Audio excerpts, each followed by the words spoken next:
नमस्कार, मैं हूँ रेणुका काले। मेरी हिंदी कक्षा हिंदी पथ में आपका हार्दिक स्वागत है। आज हम पढ़ने जा रहे हैं सर्वनाम। उसके पहले मैं आपको बता दूं कि सर्वनाम के पहले हमने संज्ञा की क्लास की है और संज्ञा के बाद ही सर्वनाम को अगर आप पढ़ते हैं तो ज़्यादा अच्छा होगा। तो मेरा निवेदन है आपसे कि सर्वनाम को अच्छी तरह से समझने के लिए आप संज्ञा की कक्षा में भी ज़रूर जाइएगा, संज्ञा को अच्छे से समझ लीजिएगा और सर्वनाम को भी फिर उसके बाद दोबारा पढ़ लीजिएगा, तो आपको चीज़ें बहुत अच्छे से समझ आएंगी। तो चलिए मेरे प्यारे बच्चों, शुरू करते हैं आज की कक्षा, सर्वनाम की कक्षा। जी देखिए, अब ये यहाँ आज हम पढ़ने जा रहे हैं सर्वनाम। जैसा कि मैंने आप लोगों को बताया है, सर्वनाम सर्व यानी होता है सबका, सभी का। सर्व यानी सबका, नाम यानी आप जानते हैं। उसके पहले मैंने आपसे कहा कि संज्ञा क्या है ये समझना जरूरी है। तो संज्ञा आपको पता है, किसी व्यक्ति, वस्तु, स्थान या भाव के नाम को संज्ञा कहते हैं, है ना। अब सर्वनाम उसकी अगली कड़ी है। सर्वनाम किसे कहते हैं वो मैं आपको समझाऊंगी, लेकिन पहले एक पैराग्राफ यहाँ पर लिखा हुआ है, उसको देख लेते हैं। देखिएगा, ये पैराग्राफ है, देखिए क्या लिखा हुआ है। राधा आने वाली है। राधा साइकिल से आएगी। राधा के साथ राधा का भाई भी आएगा। राधा के भाई का नाम राजू है। राधा और राजू दोनों बहुत अच्छे हैं। राधा और राजू से मिलकर अच्छा लगेगा।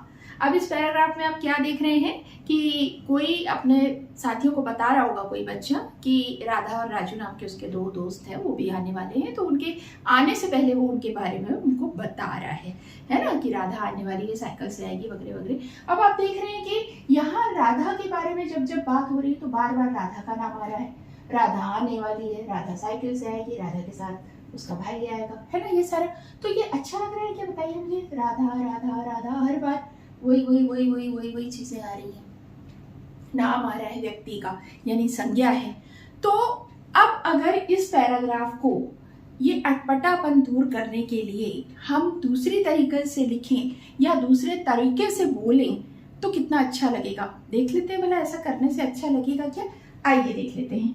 देखिए, अब इसी पैराग्राफ को हमने लिखा है, जहां जहां रेड है वहां वहां नामों को मैंने किसी और शब्द से रिप्लेस कर दिया है, बदल दिया है, उसकी जगह पे कुछ दूसरे शब्द लिख दिए हैं। तो क्या फर्क पड़ रहा है, आइए देख लेते हैं। राधा आने वाली है, ये तो पहले तो राधा लिखना पड़ेगा, है ना, कि किसके बारे में बात हो रही है। फिर वह, राधा की जगह आ गया वह साइकिल से आएगी, है ना। फिर राधा के साथ की जगह आ गया उसके साथ, राधा के साथ की जगह उसके साथ। राधा का भाई, तो उसका भाई भी आएगा, है ना। अब भाई के बारे में है, उसके भाई का, राधा के भाई का नाम राजू है, तो राधा के बारे में बात हो रही है, तो उसके भाई का नाम राजू है। अब राधा और राजू दोनों बहुत अच्छे हैं, तो वे, राधा और राजू एक से ज्यादा है इसलिए वह नहीं होगा, वे हो जाएगा। वे दोनों बहुत अच्छे हैं और राधा और राजू से मिलकर अच्छा लगेगा। तो फिर से राधा और राजू लिखने की जरूरत नहीं है, उनसे मिलकर अच्छा लगेगा। अब आप देख रहे हैं, जब हम बोलते हैं, जब हम लिखते हैं, तो बार बार किसी एक व्यक्ति के बारे में, वस्तु के बारे में जब बात कर रहे हैं, किसी की भी संज्ञा के बारे में बात कर रहे हैं, संज्ञा यानी नाम के बारे में बात कर रहे हैं, तो उसी पर्टिकुलर नाम के बारे में जब आगे एक के बाद एक सेंटेंस बोलते या लिखते जा रहे हैं, तो बार बार उस नाम को लेने की जरूरत नहीं है। उस नाम की जगह हम जिन शब्दों का इस्तेमाल करते हैं ना, वही सर्वनाम है। जी हाँ, जहाँ जहाँ राधा आया, जहाँ जहाँ राजू आया, है ना, उन दोनों की ही बात हो रही थी, तो उनकी जगह जिन जिन शब्दों को इस्तेमाल हमने कर लिया, संज्ञा की जगह जिन शब्दों को इस्तेमाल हमने कर लिया, वही सर्वनाम है ना। सिंपल, बहुत सिंपल करने जा रही हूं मैं। आगे जब आपको पढ़ाऊंगी उसके प्रकार तब आपको को सर्वनाम को समझने में कहीं कोई दिक्कत नहीं होगी। उसके पहले जान लेते हैं कि सर्वनाम की परिभाषा क्या होगी। सर्वनाम की परिभाषा ये है, सर्वनाम की परिभाषा मैंने लिख दी है आप लोगों के लिए। संज्ञा के स्थान पर प्रयोग किए जाने वाले शब्दों को सर्वनाम कहते हैं। क्या है परिभाषा? संज्ञा के स्थान पर प्रयोग किए जाने वाले शब्दों को सर्वनाम कहते हैं, है ना। तो चलिए आगे देख लेते हैं सर्वनाम के प्रकार कौन कौन से हैं। तो मेरे प्यारे बच्चों, जैसा कि मैंने बताया कि संज्ञा की जगह पर प्रयोग किए जाने वाले शब्द जो कहलाते हैं वो सर्वनाम कहलाते हैं। उनके स्थान पर जो शब्द प्रयोग होते हैं वो सर्वनाम कहलाते हैं। अब ये देख लेते हैं कि वो शब्द कौन कौन से हैं। परिभाषा लिखी ना हमने, उसके बाद हमें उदाहरण भी लिखना होता है। लिखित में अगर हम बताने जा रहे हैं तो तभी हमारा उत्तर कंप्लीट होता है। तो भाई देख लेते हैं जल्दी से कि सर्वनाम का प्रयोग जो है वो किस तरह से होता है। अपने लिए जब हम बात कर रहे हैं, खुद के लिए जब सर्वनाम का प्रयोग कर रहे हैं तो वो क्या होगा? मैं, मैंने, मेरा, मुझे, हमारा, हम, स्वयं, अपना। ठीक है, ये हम खुद के बारे में जब सर्वनाम का प्रयोग कर रहे हैं तो इन शब्दों का इस्तेमाल हम करते हैं, है ना। मैंने साइकिल खरीदी, ये मेरा घर है ना। और मुझे पुस्तक पढ़ना अच्छा लगता है, मुझे आप लोगों को पढ़ाना अच्छा लगता है। तो ये मैं अपने बारे में जब बोल रही हूँ तो ये अपने लिए प्रयोग होने वाले शब्द हुए, है ना, अपने लिए। अब अगर मैं बोल रही हूँ तो कोई ना कोई सामने सुनने वाला होगा ना। आप भी जब बात कर रहे हैं तो कोई सामने होगा जिससे आप बात कर रहे हैं। तो जो सुन रहा है सामने वाला है। मैं हो गई उत्तम पुरुष, यानी मैं बोल रही हूँ, जो सुन रहा है वो मध्यम पुरुष, और कोई अन्य जो है वो है अन्य पुरुष। इसकी बात होगी आगे। चलिए और अच्छे से समझाऊंगी, पहले ये देख लेते हैं। तो सुनने वाला जो है उसके लिए तुम, तुम्हें, तुम्हारा, आप, आपने। ठीक है, तो हम बोलेंगे ना, तुम क्या कर रहे हो इन दिनों, तुम्हें कैसा लग रहा है, तुम्हारा नाम क्या है, आपने वहां जाकर क्या क्या देखा। तो ये सामने वाले से जब हम बात कर रहे हैं, जो सुनने वाला है, तो उसके लिए ये सर्वनाम हम प्रयोग करते हैं। ठीक है, और अगर दो लोग मिलकर किसी अन्य के बारे में बात कर रहे हैं तो उसके बारे में हम क्या बोलते हैं? वह, वे, उसे, उसका, उन्हें, इनका, इन्होंने, उन्होंने, ये सब। ठीक है, उसने ऐसा किया, वे बहुत समझदार हैं, उनका घर वहाँ पर है, ये गमला है, वह घड़ी है। इस तरह से जब हम प्रयोग करते हैं, किसी अन्य के बारे में बात करते हैं तो ये सर्वनाम प्रयोग में लाते हैं। तो सर्वनाम के ये सभी उदाहरण हो गए। अब देख लेते हैं सर्वनाम के भेद। क्या देख लेते हैं? सर्वनाम के प्रकार कितने हैं। तो आइए देख लेते हैं। सर्वनाम के भेद यानी कि प्रकार 6 प्रकार के हैं भाई। कितने हैं सर्वनाम? 6 प्रकार के हैं। उसे याद रखने के लिए मैंने आपके लिए एक ट्रिक जो है यहाँ पर मैं आपको बताने जा रही हूँ। ये ट्रिक देखिएगा। ये सेंटेंस आप याद रखिए। क्या सेंटेंस है? पुनी अपने संबंध में निज से प्रश्न करो। पुनी कोई नाम है, उससे कहा जा रहा है कि पुनी अपने संबंध में निज से प्रश्न करो। ये लाइन याद है तो सर्वनाम के 6 प्रकार भी आपको बहुत अच्छे से याद हैं। कैसे, वो नाम मैं आपको बताती हूँ कैसे याद रखना है। पुनी, ठीक है, पुनी। अब ये है पहला, पुनी का प, है ना। एक मिनट, मैं अपनी पेन चेंज कर लेती हूँ भाई, ताकि आप लोगों को समझने में रहे आसानी। ये पुनी पुरुषवाचक, वाचक सर्वनाम।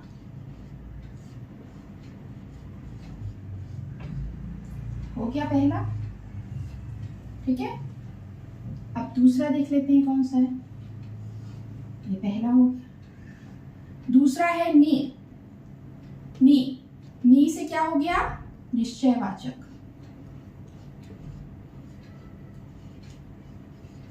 निश्चयवाचक सर्वनाम।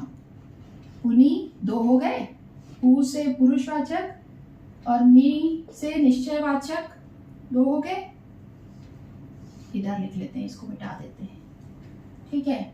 अपने आ, ठीक है, अपने, अपने आ गया तो अपने का आ लेंगे तो हो जाएगा अनिश्चयवाचक।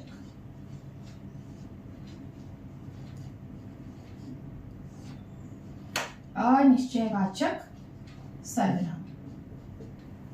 तो देखिए बच्चों, मैं आपको ये बताने जा रही थी कि ये देखिए, पुनी अपने संबंध में निज से प्रश्न करो, ये है आपका ट्रिक जिसे आपको याद रखना है। इस वाक्य के जरिए आप पूरे 6 सर्वनाम कौन से हैं बहुत ही आसानी से बता देंगे। जैसे पुनी का लेते हैं पू, पहला है ना, तो हो गया पुरुषवाचक सर्वनाम, ये सही है भाई। अब नी से हमने लिया निश्चयवाचक, ठीक है, ये हो गया निश्चयवाचक सर्वनाम। दूसरा हो गया अपने का आ, है ना, अपने का आ हमने लिया तो होगा अनिश्चयवाचक सर्वनाम, अनिश्चयवाचक। और यहाँ तो पूरा पूरा लिखा हुआ है। संबंध में संबंधवाचक, निज से निजवाचक, प्रश्न करो प्रश्नवाचक। अब बताइए, पुनी अपने संबंध में निज से प्रश्न करो, इस एक वाक्य को अगर आपने याद कर लिया तो आप पूरे 6 सर्वनाम कौन कौन से हैं ये आसानी से लिख पाएंगे, याद रख पाएंगे, कोई पूछेगा तो बता पाएंगे। अब आइए जल्दी से देख लेते हैं ये 6 जो सर्वनाम हैं वो क्या है, क्या इसकी परिभाषा है, किसे पहचानेंगे कि ये शब्द जो है किस सर्वनाम के प्रकार के अंतर्गत आता है। तो चलिए देख लेते हैं। तो चलिए मेरे प्यारे बच्चों, अब बात कर लेते हैं सर्वनाम के प्रकार जो हैं। पुरुषवाचक से हम शुरू करेंगे। मैंने ट्रिक का जो सेंटेंस आपको बताया है उसके मुताबिक आपका जो पहला जो अक्षर आ रहा है पू, पुनी अपने संबंध में निज से प्रश्न करो, इससे हमने पहला अक्षर लिया पू, पू से हो गया पुरुषवाचक सर्वनाम। क्या हो गया मेरे प्यारे बच्चों? पुरुषवाचक सर्वनाम। अब ये पुरुषवाचक सर्वनाम क्या है भाई? पुरुषवाचक सर्वनाम ये है कि इसमें बोलने वाला होगा, सुनने वाला होगा और कोई अन्य होगा, 3 चीजें होंगी। तो फिर इसको पुरुषवाचक सर्वनाम को हम फिर किस में बांट देते हैं? 3 भागों में। देखिए, बोलने वाले, सुनने वाले और अन्य का बोध कराने वाले जो शब्द है ना, वो पुरुषवाचक सर्वनाम कहलाते हैं। जिसके उदाहरण है इस तरह से, मैं, ये हो गया बोलने वाली। सुनने वाले, अब मैं किसी तुमसे बोल रही हूँ सामने वाले से, तो वो सुनने वाला हो गया। वह और उसने, वह बहुत खराब है या बहुत अच्छा है, उसने मेरी साइकिल तोड़ दी, ये जो है किसी और के बारे में बात कर रहे हैं, तो ये अन्य का बोध। तो आप समझ गए ना, बोलने वाला, सुनने वाला और कोई अन्य, इसका बोध जब होता है तो पुरुषवाचक सर्वनाम कहलाता है। वो जो शब्द होते हैं वो पुरुषवाचक सर्वनाम कहलाते हैं। अब पुरुषवाचक सर्वनाम के भी 3 भेद हैं, ये इसी के बस है। आगे के जो सर्वनाम है वो सिर्फ समझाना होगा, उसमें और सब टाइटल यानी प्रकार और उसके अंदर और प्रकार वाली बात नहीं होगी। तो देखिए, पुरुषवाचक सर्वनाम के भेद हैं। उत्तम पुरुष है ना, मैं और हम, मध्यम पुरुष, तुम, आप, अन्य पुरुष, वे। वही वाली बात आ गई, बोलने वाला, सुनने वाला, कोई अन्य। ठीक है, तो ये बहुत इजी है, आप इस तरह से याद रखिएगा। तो हमारी ट्रिक का जो पहला शब्द था वाक्य का, ट्रिक वाक्य का पू, उससे हो गया पुरुषवाचक सर्वनाम। दूसरा है नी, नी को लिया, ये पहला हो गया अपना। दूसरा है नी, ये हम अभी ले रहे हैं। नी से हो गया निश्चयवाचक सर्वनाम। क्या हो गया? निश्चयवाचक सर्वनाम। अब देखिए, निश्चयवाचक सर्वनाम में क्या होता है? कोई निश्चित व्यक्ति का या वस्तु का बोध कराने वाले जो शब्द होते हैं उनको हम निश्चयवाचक सर्वनाम कहते हैं। यानी इसमें कोई असमंजस की, कोई दुविधा की स्थिति नहीं है। हमें पता है कि ये पर्टिकुलर इसी व्यक्ति की, इसी वस्तु की बात हो रही है। जैसे मैं ये कहूँ कि यह पेन मेरा है, ये जो है निश्चित है ना, इसके बारे में बात हो रही है ना। और जैसे वह राजू की साइकिल है, समझ गए आप? तो ये जो निश्चित व्यक्ति की बात हो रही है, वस्तु की बात हो रही है, तो हम यहाँ पर उन शब्दों का जिसके द्वारा ये पता चल रहा है कि इस निश्चित व्यक्ति वस्तु की बात हो रही है, उन शब्दों को निश्चयवाचक सर्वनाम कहेंगे। ऐसे शब्द कौन कौन से देख लेते हैं, यह है, वह है ना, ऐसे और भी होते हैं, ये वे, है ना, इसका उसका, ये सब, है ना, इसका इनका, है ना। अनिश्चयवाचक सर्वनाम देख लेते हैं। अब अनिश्चयवाचक क्या आ रहा है, क्या आ हमारे ट्रिक में आ रहा है भाई।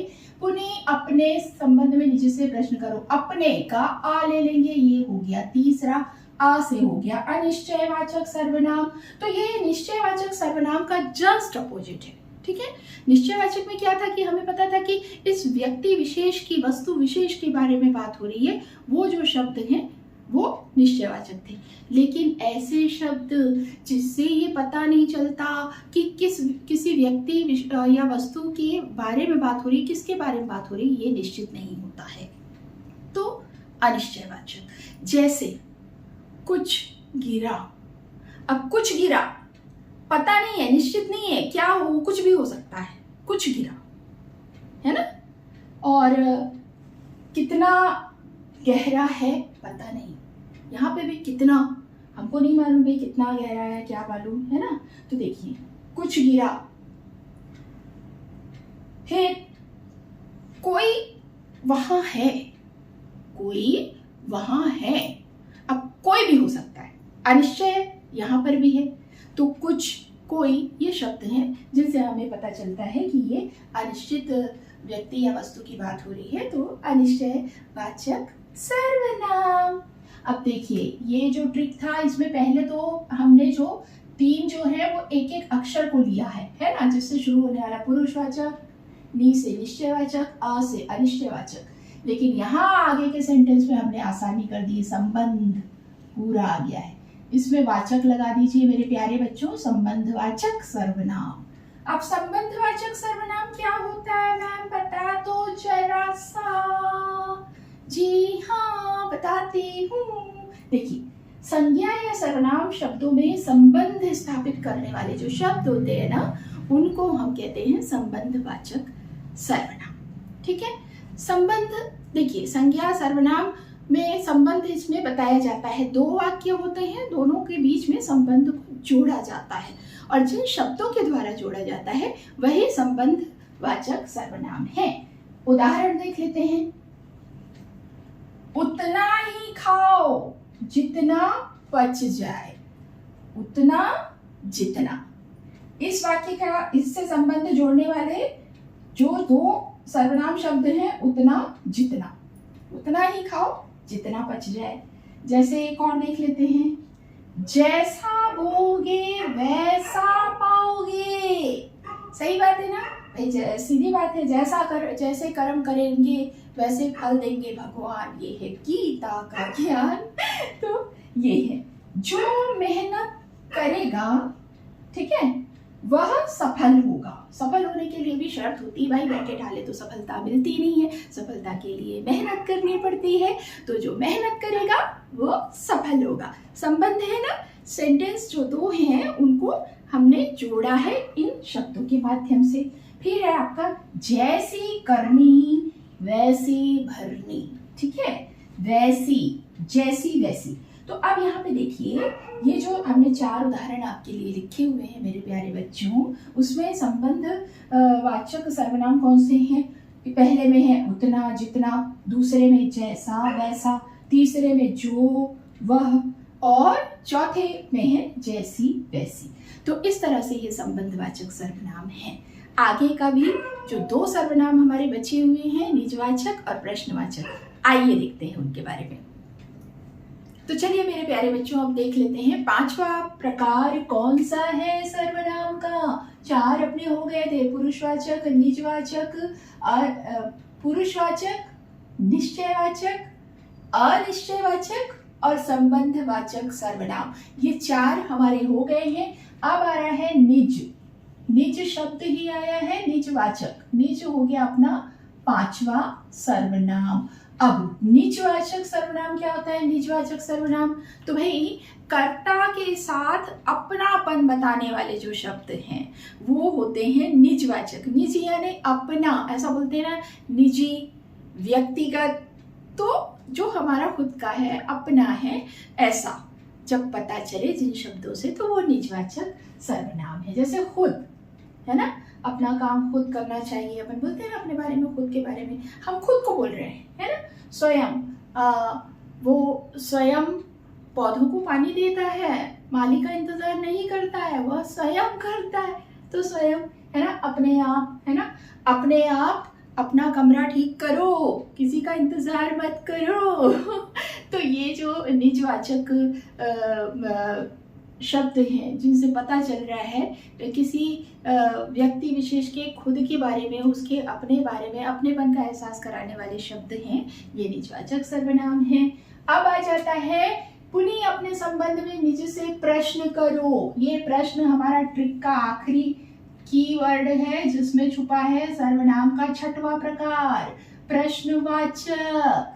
प्रश्न में छुपा है छठवां प्रकार, प्रश्नवाचक सर्वनाम। अब ये तो बड़ा ही इजी लग रहा है ना। जिन शब्दों से प्रश्न पूछा जा रहा है ना, प्रश्न पूछा जा रहा है, ये पता चले वो शब्द, प्रश्न पूछने के लिए प्रयोग किए जाने वाले जो शब्द है ना मेरे प्यारे बच्चों, वो कहलाते हैं प्रश्नवाचक सर्वनाम।